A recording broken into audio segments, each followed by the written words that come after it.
Hello, this is GoggleCandy, and today we're going to be talking about E.Honda, otherwise known as Edmund Honda, which of course makes total sense when you're Japanese. Now, upon doing this series, the more and more I get into it, the more I become interested in the backstories and histories of these characters. So, while I still will not look at frame rate data or anything else, hardcore, quote-unquote, I will be looking into the backstories of these characters. Because, in reality, a lot of the backstory explains the characters, their personalities, and makes me either like them more or less. Honda's one that I was actually surprised with the backstory of him. Honda got dragged into the tournament in search of Shadowloo originally. Apparently there were some sumo taking drugs. He captured the dealers and interrogated them. After Shadowloo's fall, he kind of went back and was hoping to promote sumo across the world. In the events of Alpha 3, however, not only does he finally go to a Shadowloo base to try and confront them, he finds Zangief. Whatever they do, I'm not entirely sure.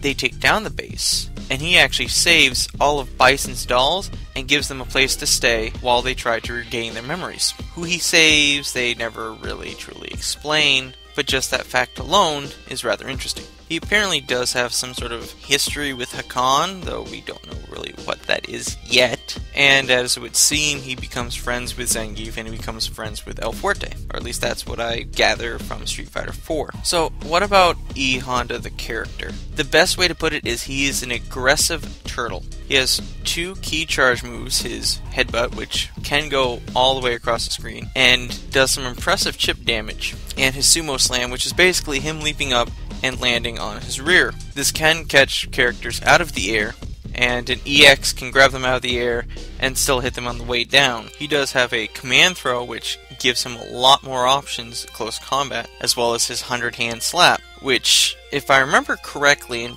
if you guys know that I'm incorrect, please tell me so in the comments. I believe this was seen as cheap in 2, wherein he would do the slap but continuously be moving forward, and could be done to the point where it would just continuously keep your opponent cornered until you just slapped him to death. Now the dude's got a lot of health, and he can dish out some big damage, and the surprising part is that headbutt is quick. That headbutt is fast. Not only that, the hand slap, you can combo that usually into a heavy kick, and sometimes if you're good enough, you can slap, hit, and then into another 100 slap. And it can be rather devastating, especially if he can put you in a corner.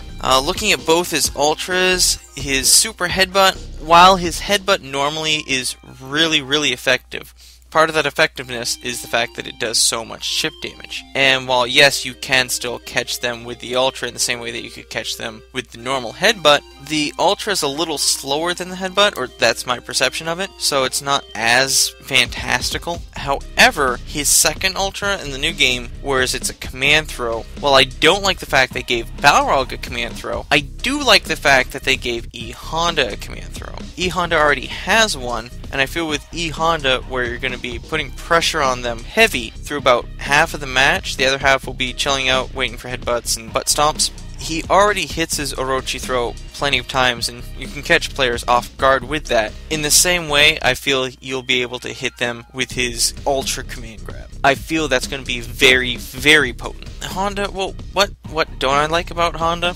Sometimes it seems near impossible to get near the guy. And on top of that, he's got a pretty large HP pool. So he keeps you at bay pretty easily, does a lot of chip, and seems to have just crazy HP. So fighting him can be incredibly aggravating. Even characters with projectiles can find it aggravating to fight an E.Honda, because in reality he only needs to get close to you once, and you can keep chucking plasma all day, but he's got enough HP to take it all. So where do I stand with E.Honda?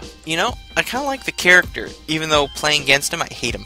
I will say that playing against an E.Honda, no matter who I'm playing, I hate playing against E.Honda. The character itself, I like the character, and in reality, he's a well-built character at that. So I really can't hold that against him if the reason I get aggravated is because he's pretty well built.